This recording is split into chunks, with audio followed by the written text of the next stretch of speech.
don't always get to choose in this life, win and lose in this life, but I'ma prove in this life, we can move in this life. Coralia Radicea, bienvenue au podcast. Comment on se sent aujourd'hui? On se sent très bien. Merci Anthony, merci de me recevoir. On tousse un peu, mais c'est correct. Voilà. C'est ton premier podcast? Oui, absolument. Oui, très cool. On se connaît de l'entreprise de Béatrice. Oui, exactement. Donc, bienvenue. Aujourd'hui, Merci, on va parler Béa, de ton d'ailleurs. entreprise. Oui, merci Béatrice pour la mise en relation. C'est super cool. Fait que, on se rencontre aujourd'hui pour parler de toi et de ton entreprise. Donc, première question, c'est qui Coralia? Coralia, c'est une fille à 1000 projets, c'est une fille qui a beaucoup d'énergie. Pour illustrer un peu le tout, si on veut, c'est une fille qui préfère le spinning au yoga. Donc, voilà, j'ai toujours, que ce soit sur le plan personnel ou professionnel, toujours beaucoup de projets, beaucoup de choses qui se passent. Et c'est une fille de défi aussi. C'est quoi la réalité de se lancer en entreprise, tout simplement? Je pense que ça prend beaucoup de... Je pense que ça prend un brin de folie. Un petit peu. Je pense que le moment où on saute en bas de la falaise, justement, c'est le moment où, une petite boule au ventre, comme je le dis tout le temps, c'est parce que c'est un risque à prendre, veut pas, peu importe le contexte. Ça implique beaucoup de risques. Puis je pense que c'est ce qui fait hésiter beaucoup de gens aussi au début. Est-ce qu'on se lance pas, etc. Donc, je pense que ça prend un brin de folie. Puis ça prend du courage, ça prend de l'introspection aussi, de se dire et de se faire confiance et de se dire que peu importe ce qui arrive, mais on va tout faire pour que ça fonctionne. Puis tu vois, dans mon cas, quand j'ai fondé Elencia, dans le fond, c'était au retour de mon deuxième congé de maternité. Okay. Donc, mes enfants étant quand même très rapprochés en âge, mon plus vieux n'était pas si vieux que ça.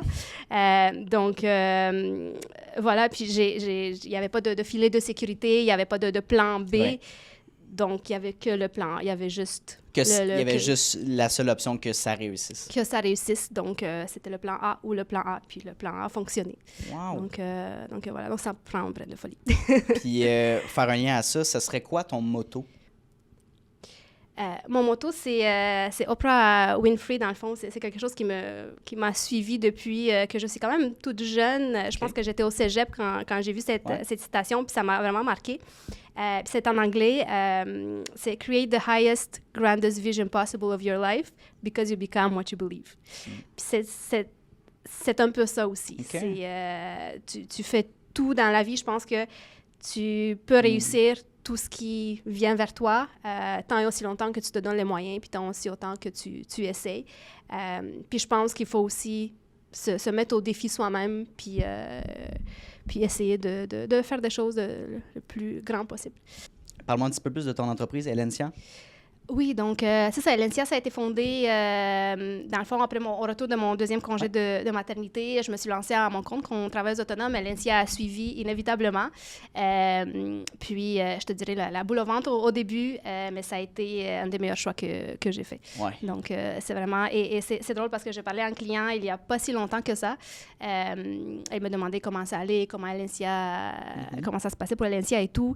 Et je disais, honnêtement, je vis un rêve entrepreneurial. C'est vraiment... On s'en parlait tantôt, c'est fou. On s'en parlait tout à l'heure. Je pense que ça se ressent aussi, mais quelle chance de pouvoir vivre et de faire quelque chose que tu aimes, que ça fonctionne, que les gens l'apprécient justement, puis que ça soit bénéfique, un win-win pour tout le monde. Je pense que j'ai une chance énorme.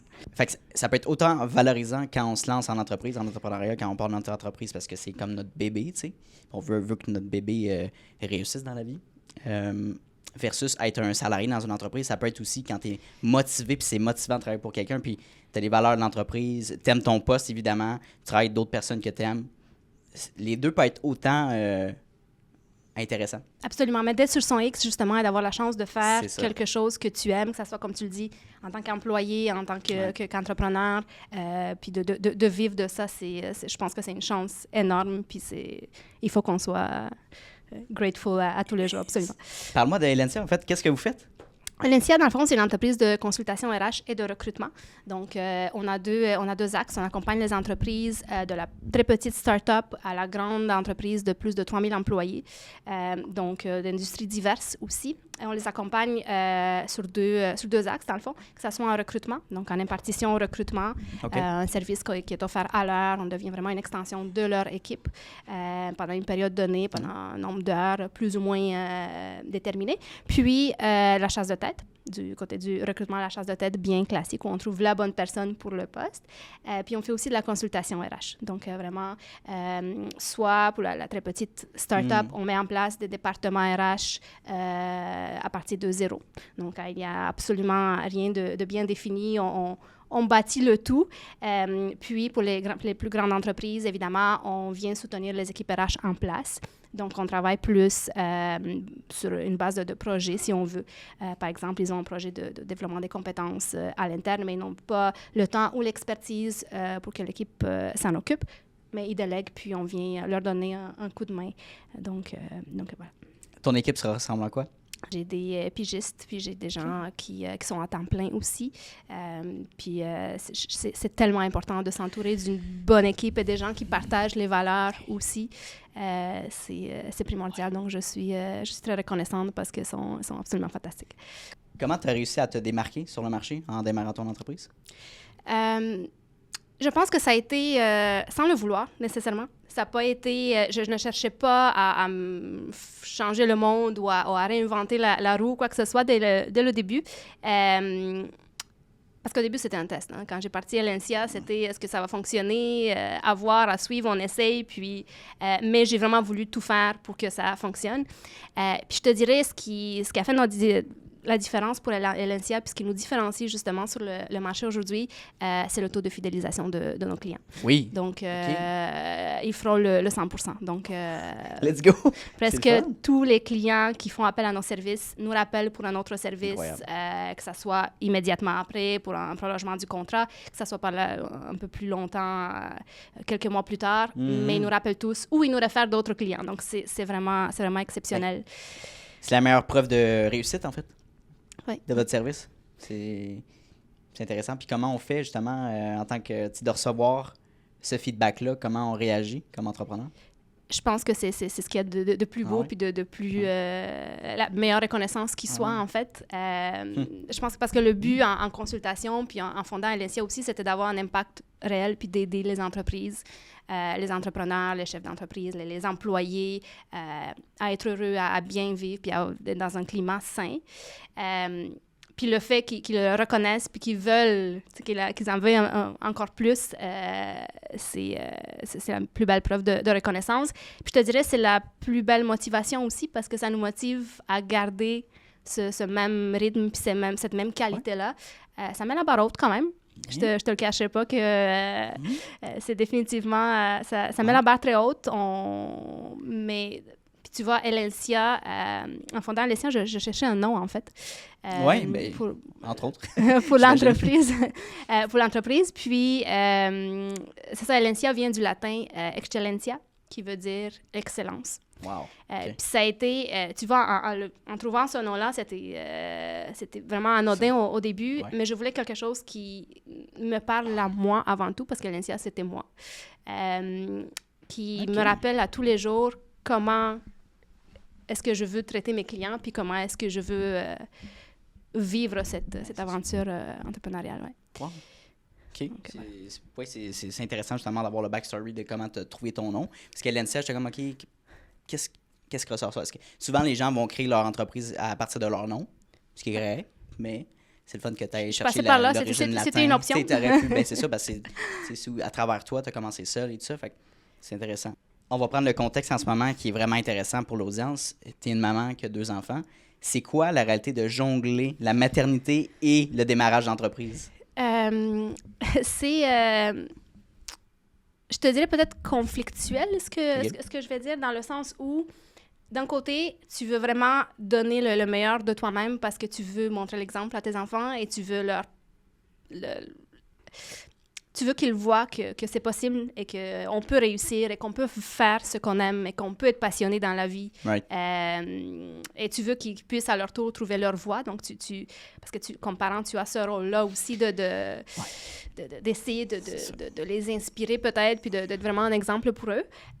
Puis d'un autre côté, tu essaies d'avoir le plus de temps possible pour eux et d'être vraiment dans ton rôle de maman. Donc, puis on le sait, hein, l'entrepreneuriat, ça occupe toutes nos pensées, toutes nos vies à toute heure, à tout moment. Donc, c'est vraiment d'être constamment, dans le fond, dans cette balance-là et d'essayer de la trouver sans peut-être jamais l'atteindre.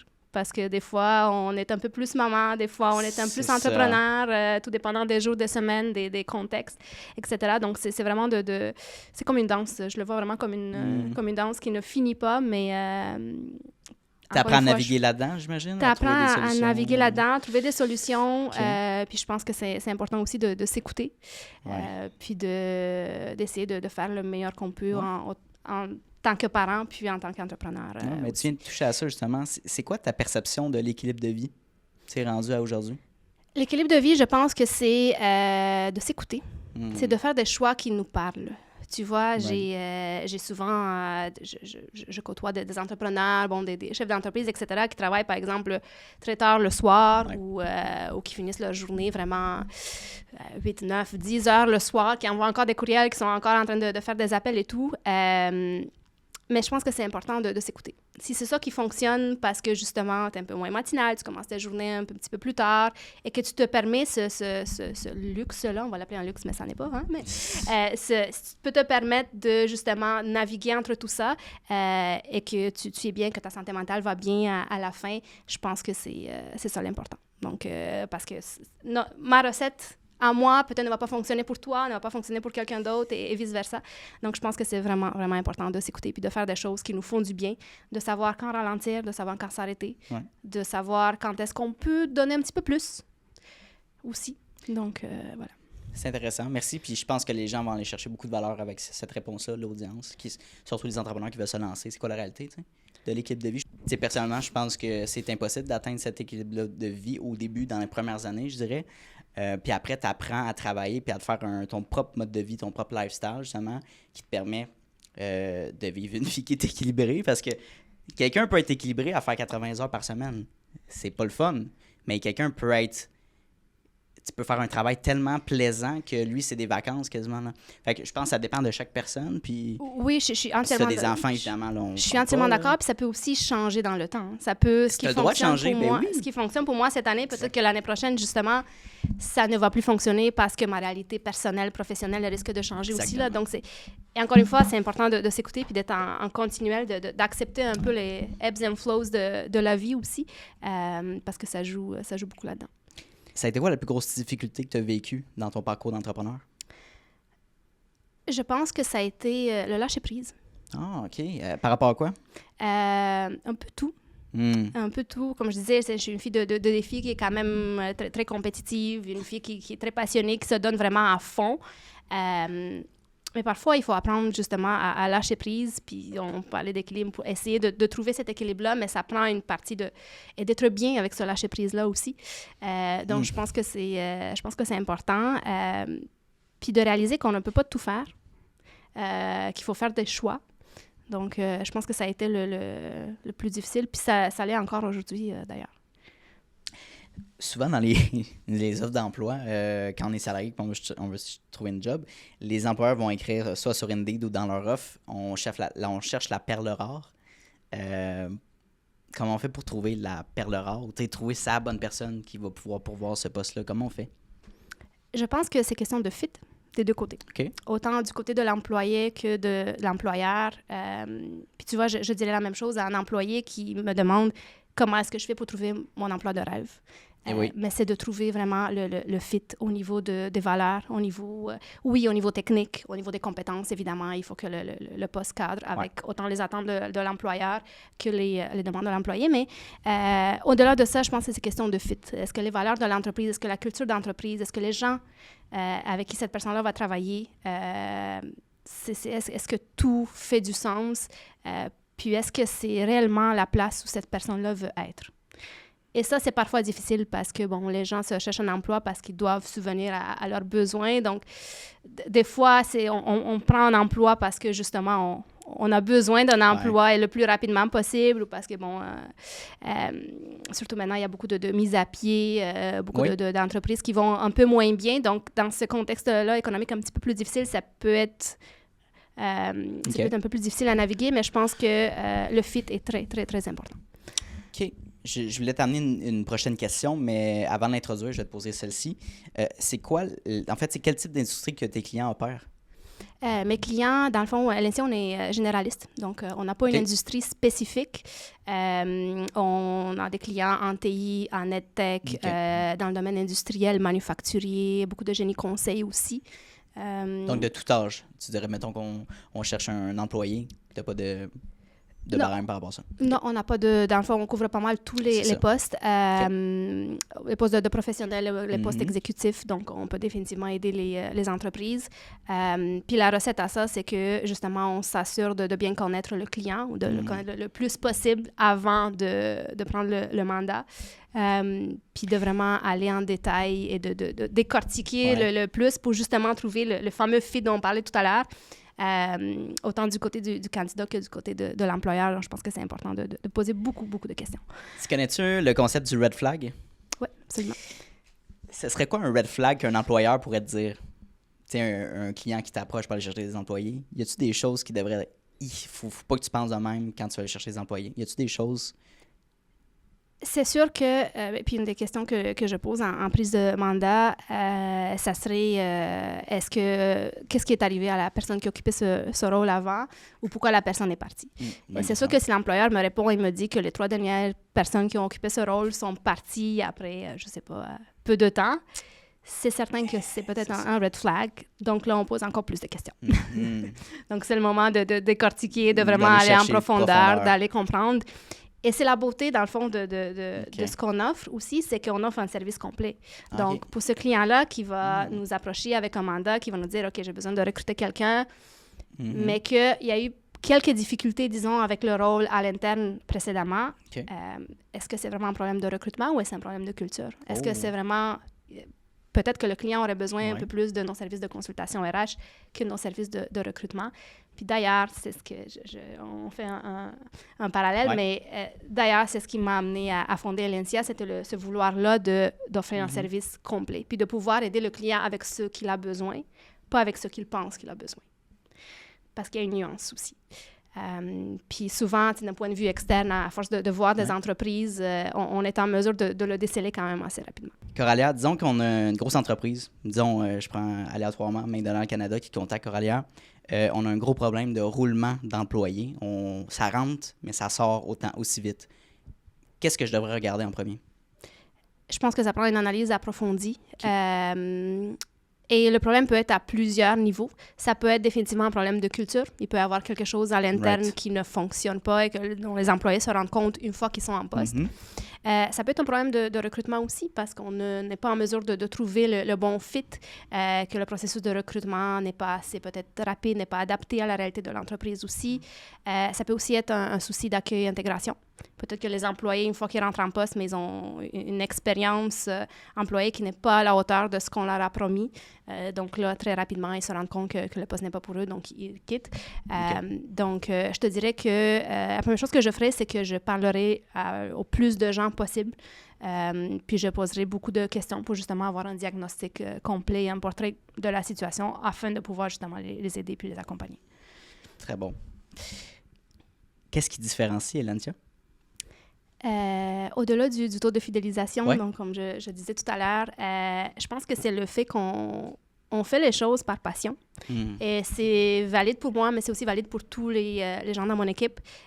On fait les choses parce qu'on a vraiment le bien-être de l'entreprise à cœur. Donc, on ne va jamais prendre un mandat et donner quelque chose à un client, un service dont il n'a pas besoin, ou faire les choses à moitié. Donc, il est arrivé qu'on refuse des mandats, il est arrivé qu'on refuse justement de travailler avec des clients parce qu'on n'était pas en mesure de les aider. Donc, je te dirais que les choses qu'on le fait, on le fait à 100%. Puis c'est ce dévouement-là qui fait d'ailleurs partie de nos valeurs aussi. Ben, oui, puis du moment que tu commences à travailler avec un client, que tu veux travailler à la base, puis que lui aussi, il veut, puis que Au niveau du prix, il n'y a aucun problème. Ça part une très bonne relation. Au tout début, peut-être, ça peut être difficile de se permettre de dire non pour une première rentrée d'argent. Ça a-tu été difficile au début, justement, de mettre ces barèmes-là puis faire une croix un peu sur ses valeurs? Qu'est-ce que tu en penses? J'étais quand même chanceuse. Ah ouais, J'étais ok. quand même chanceuse. Ah, cool. Tu vois, un des premiers clients que Lindsay a eu, le directeur des opérations s'est rendu un ami aujourd'hui. Ça fait 3 ans qu'on travaille ensemble. On se côtoie. Il a changé d'entreprise entre-temps. On s'est suivis, etc. Donc, je te dirais que j'ai quand même eu la chance de travailler avec de très belles entreprises, des belles valeurs, des gens qui avaient le bien-être de leurs employés à cœur aussi. Mais oui, ça peut être difficile au début. De choisir. Puis, au-delà des valeurs, je pense que c'est de choisir des mandats qui nous passionnent réellement aussi. Peut-être ça répond, puis les valeurs de l'entreprise correspondent aux tiennes, mais est-ce qu'au niveau du mandat en soi, est-ce que c'est quelque chose qui t'anime? Ça peut définitivement être un petit peu plus difficile au début quand on commence puis qu'on a besoin que ça roule. Ouais. Je vais revenir à un sujet qu'on parlait tantôt, justement, les employeurs qui cherchent des employés. Trouves-tu qu'il y a une nouvelle tangente que les employés, disons, de ma génération, donc dans la vingtaine, fin vingtaine, qu'est-ce qu'ils recherchent dans un emploi? Je pense que la nouvelle génération, si on veut, je pense qu'ils cherchent à avoir un impact. Oh, OK. À avoir un réel impact. Puis on l'entend souvent, hein, les jeunes ne veulent plus travailler, les gens n'ont plus la même fidélité. Je l'entends, je pense, au moins une fois par jour.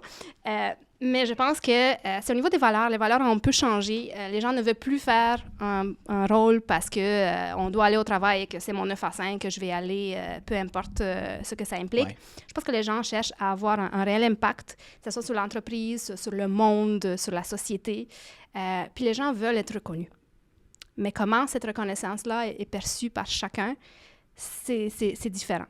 Puis c'est peut-être là qu'il y a un manque de connexion avec certaines entreprises parce que des fois, puis surtout en plus grande structure, il est impossible de voir peut-être qu'est-ce qui se passe vraiment sur le terrain, comment les employés se sentent, mais c'est tellement important parce que peut-être que nous, on pense leur donner la reconnaissance dont ils ont besoin, mais peut-être que ce n'est pas perçu de la même façon par les employés. Donc, comment est-ce qu'on arrive à arrimer le tout puis à faire en sorte qu'ils se sentent aussi écoutés qu'on pense, c'est tout un défi, définitivement. Wow, OK. Ben, moi, ce que j'entends souvent dans ma génération, mes amis, là, du moins, ils cherchent, OK, oui, le salaire, il faut que ça soit intéressant, on s'entend, c'est la base. Les avantages sociaux, oui, mais surtout flexibilité d'horaire. Le fait de, est-ce que je peux travailler à distance? Est-ce que je peux faire un mode hybride de 3 jours semaine, puis 2 jours au bureau, puis 3 jours chez nous, tu sais? C'est une marque de confiance aussi de l'employeur. C'est quoi? C'est une marque de confiance oui. aussi de l'employeur. Quand l'employeur dit « je te fais confiance », tu gères ton horaire ou « je te fais confiance quand tu travailles de la maison », tu travailles réellement, je n'ai pas besoin de te voir au bureau à tous les jours. Par contre, une nuance à apporter, puis je pense que c'est quand même important, un petit astérix. Il y a des emplois où c'est définitivement important que les gens soient en présentiel. Right. Je l'explique. Un rôle de directeur, par exemple. Quelqu'un qui gère une équipe, il faut le plus possible qu'il soit présent, qu'il soit là pour ces gens. Parce que la connexion, et j'y crois, elle se fait différemment en personne versus le télétravail. Ça, c'est vrai. Je pense que le mode hybride, c'est la meilleure façon de fonctionner, en toute honnêteté, parce que c'est le meilleur des deux mondes. On offre la flexibilité et je le dis toujours, des fois, j'ai des entreprises qui m'appellent et qui me posent la question, me disent « Coralia, est-ce que j'offre le télétravail à mes employés? » Ou je leur offre le télétravail, mais ils sont toujours pas contents. Mais je pense que c'est important de donner le choix. Les gens veulent sentir qu'on leur donne le choix, qu'on leur fait confiance, justement. Donc, oui, j'aimerais ça que tu sois au bureau pendant quelques jours, mais je te fais aussi confiance que quand ça te tente un petit peu moins, quand tu as peut-être quelques soucis à la maison, des choses à faire, tu veux être un petit peu plus productif, tu as un projet sur lequel travailler, etc., tu peux travailler de la maison. Et je te fais confiance que tu vas être aussi productif que tu le serais si tu es au bureau à côté de moi. C'est vraiment là. J'ai l'impression que les employeurs qui sont pas d'accord avec, disons, laisser son employé à travailler à distance, c'est qu'ils sont pas capables de tracker, voir est-ce qu'ils volent des heures. Il y a cette peur-là, mais est-ce que c'est mal fondé d'avoir ça? Je te dirais que ça varie.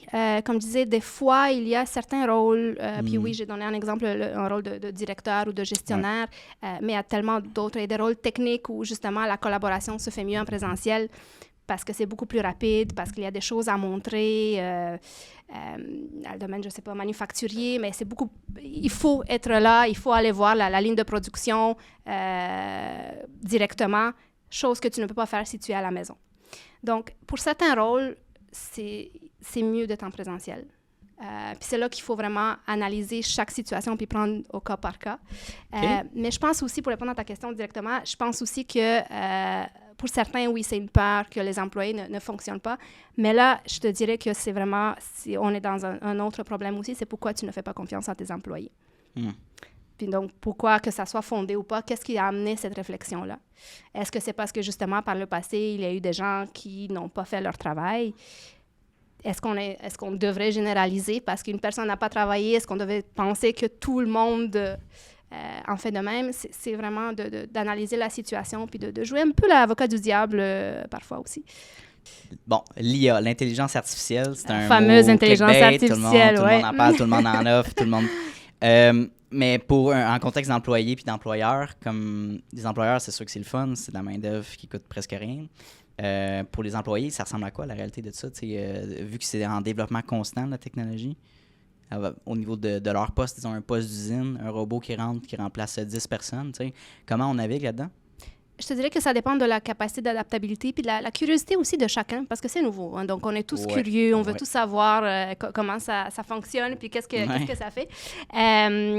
Puis, je te dirais qu'il y a quand même beaucoup de réticence, mais on l'est tous un petit peu, parce que justement, c'est beaucoup d'inconnus. C'est vrai. Puis je pense que c'est la nature humaine de se poser, de se mettre dans ces situations-là.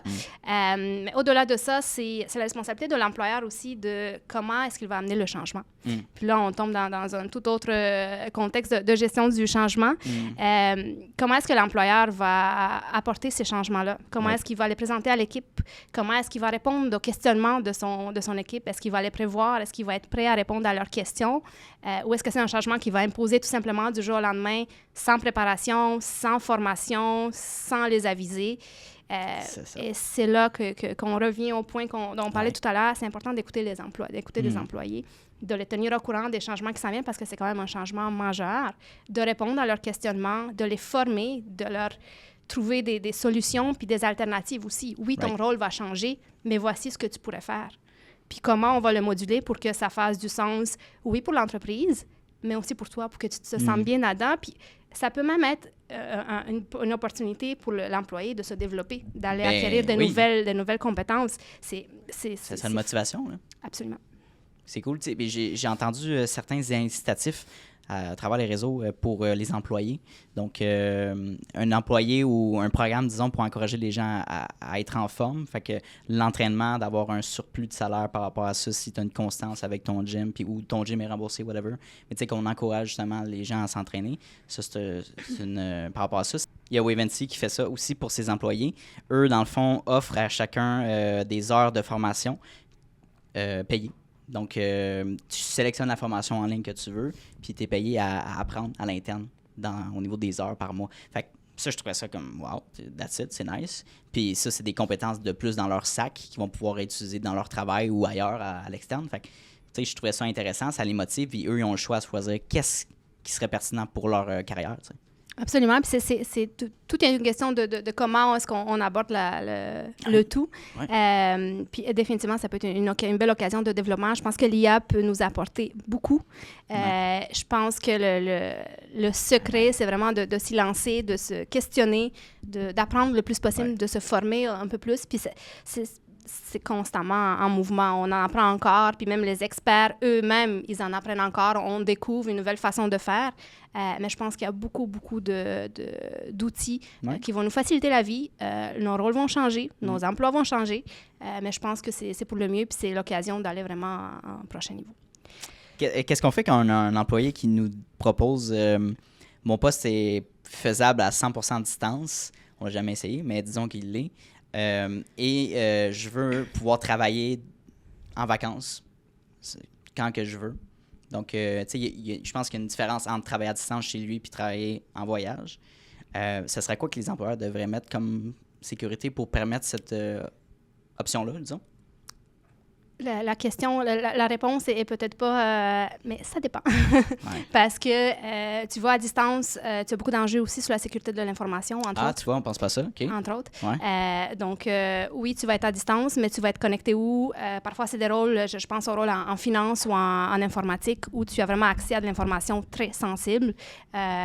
Beaucoup d'enjeux de confidentialité. Donc, comment est-ce que l'entreprise arrive à gérer ça avec un employé ou lorsque tu ne sais pas sur quel réseau Wi-Fi il est connecté? Ça peut être un petit peu plus difficile. Il y a ces enjeux-là. Puis ça dépend aussi beaucoup de la culture de l'entreprise, de ses politiques, de ce qui a été fait, de la vision de l'entreprise en soi, où est-ce qu'on veut aller, qu'est-ce qu'on veut faire, parce que c'est certain que si on le permet à cet employé-là, mais il va falloir vraiment le permettre à tout le monde, évidemment. Okay. Parfois, pour certains postes, on ne peut pas le faire, justement, parce qu'il requiert soit une présence au bureau ou parce qu'il y a des enjeux. Donc, comment est-ce qu'on arrive à nuancer le tout? Ça dépend vraiment en fonction du rôle, en fonction de l'industrie, en fonction de l'entreprise et de la culture en soi. Puis d'où l'entreprise veut aller, comment est-ce qu'elle veut développer. Donc, parfois, on peut l'accorder à l'employé, mais parfois, malheureusement, c'est impossible. Puis c'est là où la communication est importante, puis d'expliquer le pourquoi, de ne pas juste dire non à l'employé, sans lui donner des vraies bonnes justifications, puis que ça soit une décision qui est réfléchie et que l'employé voit qu'on a vraiment essayé de trouver une solution pour lui. Donc, voilà. Connais-tu le concept du quiet quitting? Oui, absolument. La faute est à qui? C'est-tu la faute de l'employé ou la faute de l'employeur, selon toi? Un employé qui fait le quiet quitting? Je pense que c'est des deux côtés. OK. Je pense que c'est des deux côtés. Puis mes réponses, tu vas voir, sont très nuancées parce que justement... Il faut amener du détail et de la précision. Parfait. Je pense que c'est des deux côtés dans le sens où il faut que les employés en entrevue, puis dès le début, il faut qu'ils soient authentiques sur ce qu'ils cherchent. Puis encore une fois, on répond à la question de tout à l'heure. Right. En entrevue, quand on cherche un emploi puis qu'on a besoin rapidement de trouver un poste, c'est un peu difficile d'être piqué, si on veut, sur le fit ou la culture d'entreprise, ou même envers soi-même. Des fois, on ne réalise pas nous-mêmes que ce n'est pas la culture ou le poste dans lequel on se verrait à long terme. Mais on le fait quand même, on le prend quand même. Et c'est là que notre motivation baisse quand il n'y a pas de fit. C'est là que, justement, le quiet quitting rentre en ligne de compte. Puis au niveau de l'employeur, mais c'est important d'écouter les employés, de s'assurer que ton processus d'accueil-intégration est vraiment impeccable, qu'il y a vraiment, l'employé se sent pris en main, qu'il y a une relation de confiance qui se développe aussi avec l'employé, puis qu'on est vraiment à l'écoute. Parce que c'est tellement facile. On est tous débordés, on a tous des millions de projets, on est dans les opérations, on est dans le day-to-day. C'est tellement difficile de prendre le temps puis de vraiment de s'écouter soi-même, mais d'écouter aussi les gens autour, les employés, mais de vraiment les écouter. De prendre le temps puis de te dire, OK, mon employé, il est performant, il va bien, mais tout ce que j'ai, c'est un petit suivi le vendredi. Mais je ne sais pas comment il se sent tout le reste de la semaine. Est-ce qu'il est encore heureux? Est-ce qu'il est encore motivé? Est-ce que c'est quoi ses plans à long terme? On le fait peut-être une fois par année lors des évaluations annuelles. Des fois, on le fait de façon un peu superficielle et rapide parce que, mon Dieu, on a 120 autres évaluations à faire. Donc, c'est vraiment important de prendre le temps puis d'ouvrir les canaux de communication et de bâtir ces relations qui ne se bâtissent pas du jour au lendemain, mais vraiment de prendre le temps de bâtir ces relations avec les employés. Oui. Puis je pense que ça fait un lien avec la prochaine question que je vais te poser. Comment on fait pour encourager le leadership à l'interne? Disons qu'on a un employé qui se démarque vraiment, là, qui veut prendre plus de responsabilités, qui propose des projets et tout ça. C'est quoi les premiers steps qu'on devrait faire en tant qu'employeur pour le monter vers le haut? Je pense que c'est d'adapter son propre leadership ou que le gestionnaire, l'équipe de direction, dans le sens où il faut donner la place à cet employé-là de le faire. Si c'est possible, évidemment. Si un rôle, une création de poste de gestionnaire est possible, si, on a besoin de quelqu'un. Donc, de façon classique. Donc, si on veut que cet employé-là occupe un rôle de gestionnaire, il faut lui donner la place de le faire, puis adapter son leadership en conséquence. Dans le sens où on ne va pas micromanager cet employé-là, on va lui donner encore plus de responsabilités, on va l'encourager lorsqu'il les prend, justement. On va encore une fois ouvrir les canaux de communication avec lui, on va lui offrir des opportunités de formation, de développement. Donc, je pense que c'est vraiment important de lui donner la place de le faire.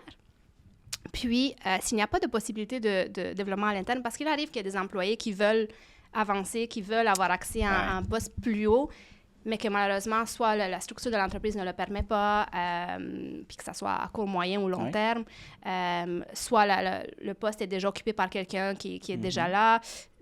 Il arrive que ça ne soit pas possible. Dans ce cas-là, moi, j'ai encouragé les employeurs à trouver d'autres façons pour que l'employé puisse vivre son expérience de leadership. Est-ce qu'il peut faire du mentorat à l'interne? Est-ce qu'il peut justement devenir ouvrir un comité pour justement ses collègues d'autres départements, puis que ça soit lui qui chapeaute le tout. Donc, pour vraiment vivre et développer ces compétences-là sans que ça soit dans un rôle classique, je pense que ça peut être très gratifiant pour l'employé. Ça va lui permettre de rester et de se sentir écouté et apprécié. Je pense qu'il faut faire attention aussi parce que l'employeur qui va, disons, on va prendre un contexte, un employé d'usine qui est hyper performant puis qui sort du lot de son équipe, il est très bon, je vais le monter, je vais le promouvoir, puis il va être rendu un gestionnaire. Mais en tant que gestionnaire, il n'est pas aussi performant qu'il l'était avant. Parce que c'est pas les mêmes compétences, c'est différent. Fait que là, tu te tires un peu dans le pied. D'où l'importance, c'est ça, de développer, puis de former, puis d'offrir à l'employé la place de le faire, de le coacher aussi. Puis de l'amener vers où il veut aller, puis d'être honnête aussi avec lui, parce que c'est ça, c'est vrai que des fois, c'est pas possible, ou des fois, les gens pensent vouloir être gestionnaire, mais une fois qu'ils le sont, ils se disent « Ah non, finalement... » C'est pas fait pour moi. Parce que c'est pas facile. C'est vraiment, c'est pas un rôle qui est facile, mais il y a d'autres façons de croître et de grandir professionnellement. C'est vrai. À part être gestionnaire. Puis je pense qu'on le voit de plus en plus, là, il y a un courant où de moins en moins de gens veulent occuper des rôles de direction. Je savais pas, OK, ah oui? Parce que c'est vrai que c'est demandant, puis c'est quelque chose qui tire du jus, si on veut. C'est lourd, puis c'est pas facile. 100%. J'aimerais qu'on revienne à toi. C'est quoi ta définition de la réussite? Je pense que la réussite, puis pour chacun d'entre nous, je pense que c'est le soir, quand tu es seul avec toi-même, juste avant de te coucher, est-ce que tu as l'impression d'avoir réussi? Est-ce que tu as l'impression d'avoir vécu une journée, une semaine, un mois? Est-ce que tu as l'impression de vivre vraiment à la hauteur de tes attentes? Puis ça prend beaucoup d'introspection, mais je pense que la réponse est vraiment là. Quand tout le bruit et tout le day-to-day devient tranquille et qu'on s'écoute vraiment, comment tu te sens. Donc, puis toi, qu'est-ce qui te fait lever le matin? C'est quoi la petite flamme? 2 choses, mes enfants. Pas le choix. Premièrement, parce qu'ils me réveillent le matin, mais aussi parce que... parce que j'ai hâte d'être avec eux puis de passer une autre journée avec eux. Puis l'autre chose, je te dirais, c'est vraiment de continuer à vivre ce rêve entrepreneurial-là, comme je l'appelle, puis de continuer à développer mon entreprise, puis à servir mes clients. Je le dis toujours, j'ai vraiment les meilleurs clients possibles. Je travaille avec des entreprises fantastiques, avec des gens qui ont à cœur le bien-être de leurs employés, qui sont visionnaires, qui ont de beaux modèles d'affaires, puis qui peuvent, tout dépendant de leur industrie, vraiment amener des très, très belles choses dans le monde. C'est très... Puis comment tu vois la vision de ton entreprise d'ici 5 à 10 ans? Ça ressemble à quoi un peu ta ligne du temps? Ce qui est important pour moi, puis ce qui le sera toujours, ça c'est vraiment d'offrir toujours la même qualité à nos clients. Donc, je te dirais qu'une chose que je ne veux pas que ça soit maintenant dans 5 ou dans 10 ans, c'est de perdre cette qualité-là. Ou cette connexion-là avec tes clients, dans le fond? Ces connexions-là avec le client, ces qualités de livraison de services, ces proximités avec l'équipe aussi. Donc, ça, c'est une chose que je veux absolument... Tu penses qu'en grandissant, ça peut se diluer? Je pense que ça peut se diluer quand il y a une croissance non contrôlée. Oh, okay. La croissance, c'est bien. Je pense que, puis comme tout entrepreneur, on est en affaires. On veut tous croire. Donc, je pense que c'est bien, puis il faut avoir cette passion-là, puis ce vouloir-là. Mais voilà, je pense que c'est important de contrôler le tout. Puis tu vois, j'ai souvent vu des entreprises qui ont eu des croissances qui n'étaient pas contrôlées, qui ont eu des croissances juste parce que c'était possible de croître, puis on va grandir le plus possible, mais que tout s'écroule parce que la structure ne suit pas, parce que, justement, à l'interne, on ne se pose pas assez de questions, si on veut. On ne se pose pas les bonnes questions non plus, parce que le seul et le but ultime, c'est de croître. Ouais. Donc, oui, une croissance, mais une croissance contrôlée. Je te dirais que je vois LNCI être une plus grande équipe, oui, définitivement. Je pense qu'il y a de la place pour le faire, puis je pense qu'on va définitivement y arriver. Mais ça va être une croissance qui est contrôlée, puis on va toujours garder en tête la qualité du service, puis cette proximité-là avec les clients. Nice. En entretien d'embauche, ce serait quoi les choses tout simplement que les employés sous-estiment quand on se fait interviewer par un employeur? Je pense que c'est l'authenticité. Ah, OK. C'est d'être vraiment honnête sur ce qu'on veut, ce qu'on ne veut pas, ce qu'on a vécu dans le passé. Donc, je pense que c'est vraiment important. Autant du côté d'employé que du côté de l'employeur, c'est d'être vraiment authentique. Parce que c'est la meilleure façon de trouver le bon emploi, de trouver la bonne personne pour le poste aussi. Donc, j'encourage vraiment les employés à être authentiques dans leurs approches. Puis à vraiment ne pas avoir peur de parler de leurs valeurs puis des choses qui les animent. Parce on fait tous des choses qui on n'a plus envie, qu'on aime un peu moins dans notre quotidien, si on veut. Mais je pense que c'est vraiment, mettant le tout sur table, on peut vraiment trouver ce fameux fit puis le rôle qui nous parle le plus. Je pense que les gens qui essaient de se trouver un emploi trouvent que le processus d'embauche est lourd pour certaines entreprises. Le CV, évidemment, la lettre de présentation, les trois entrevues peut-être que tu vas te faire engager ou pas, mais il faut que tu fasses 3 entrevues pour rentrer. On dirait que les futurs employés trouvent ça lourd comme processus. Qu'est-ce que tu conseillerais aux employeurs? Je conseillerais aux employeurs d'adapter le processus au rôle pour lequel ils recrutent. OK. Puis de l'adapter aussi en fonction de leur industrie ou de la réalité. On ne va pas faire peut-être 3 entrevues pour un poste temporaire de 3 mois. Alors que pour un rôle de je ne sais pas, vice-président, par exemple, peut-être que ça ferait du sens qu'on fasse justement 3 rencontres parce que cette personne-là va être à la tête de l'entreprise puis qu'elle va gérer au-dessus de 100 employés. Donc, c'est important de trouver le bon fit et il y a tellement de choses à discuter aussi. Ouais. Alors que dans un rôle plus technique où c'est vraiment axé en opération, ça va être beaucoup plus facile de discuter de tout ce qu'on a à discuter peut-être en une rencontre ou 2. Donc c'est vraiment d'adapter le processus au rôle en question, puis d'être flexible un peu dans la façon de faire aussi. Tu vois, des fois, on peut avoir 2 rencontres ou même 3, mais en autant que ça reste agréable, que ça reste respectueux pour le candidat, que les retours sont faits de façon optimale. Et qu'est-ce qui empêche que la 3e rencontre, ça soit simplement un dîner ou un café avec le candidat ou pour lui permettre de visiter le bureau, de visiter ses futurs collègues. Je pense que ça rend le tout beaucoup plus motivant, beaucoup plus agréable des 2 côtés. Puis ça, même si on reste dans le même processus, si on veut, disons, respecter une structure qui est déjà en place, mais ça rend le processus un peu moins lourd. C'est quoi l'impact que tu voudrais avoir sur la société, personnellement et professionnellement avec Elencia? Je te dirais qu'avec Elencia, on veut vraiment nous assurer que les gens vivent selon leurs valeurs, selon ce qui les anime, selon leur motivation, et qui sont en mesure vraiment d'aller chercher l'essence de qui ils sont au quotidien. Parce qu'un employé qui est dans un rôle qui l'anime, où il est motivé dans une entreprise qui l'adore, c'est quelqu'un qui va être tellement performant au quotidien, c'est quelqu'un qui va être heureux, c'est quelqu'un qui va rester. Et l'entreprise va tellement récolter le fruit de tout ça, beaucoup plus que si on choisit des gens simplement pour choisir des personnes puis pour occuper des chaises. Donc, je te dirais vraiment, c'est d'amener les gens à se découvrir puis aller chercher cette essence-là de qui ils sont puis de qu'est-ce qu'ils veulent. Puis d'aider les chefs d'entreprise aussi à amener leur entreprise à un autre niveau. Parce qu'en RH, souvent, c'est oui, on est très axé humain, mais il ne faut pas oublier qu'une entreprise est là pour faire des bénéfices financiers. Oui. Donc, il y a cet aspect-là de performance, de KPI, de cet aspect financier qu'il ne faut pas négliger. Mais je pense sincèrement qu'il y a une façon d'arrimer les 2 puis de faire en sorte autant du côté humain que du côté, si on veut, un peu plus cartésien, on peut fonctionner, puis que les deux peuvent travailler en symbiose pour justement amener l'entreprise encore plus loin.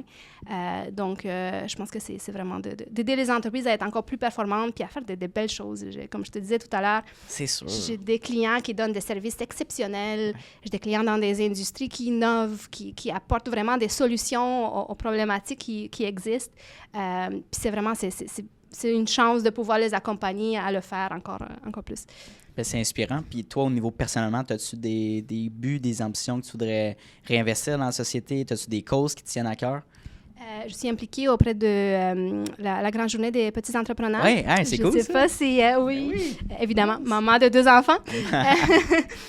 Donc voilà, puis je m'implique également au niveau du réseau immobilier Crew M.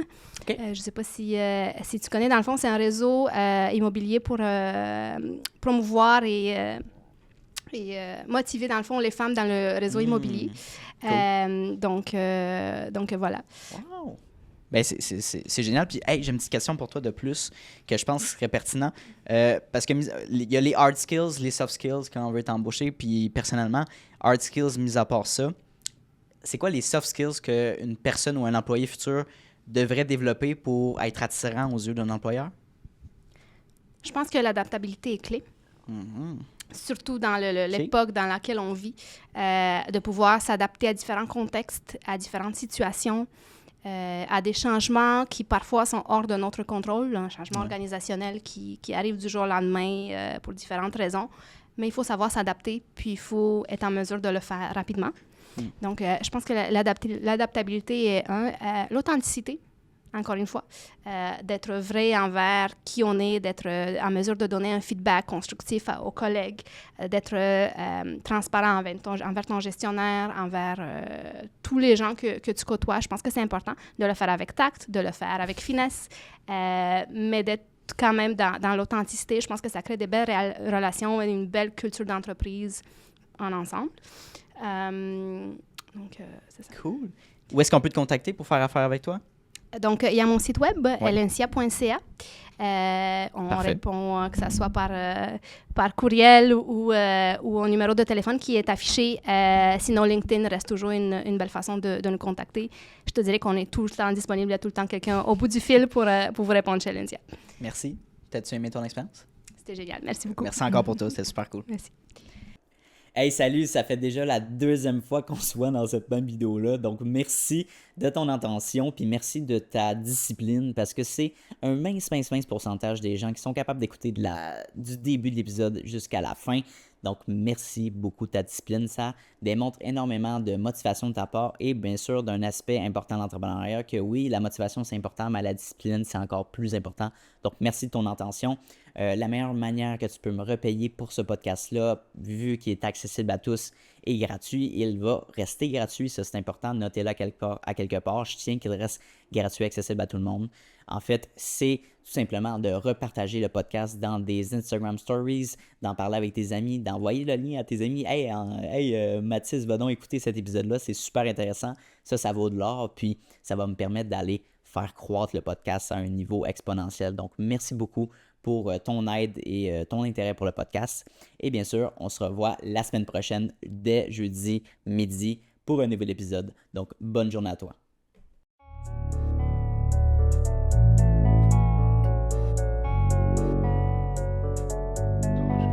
You don't always get to choose in this life, win and lose in this life, but I'ma prove in this life we can move.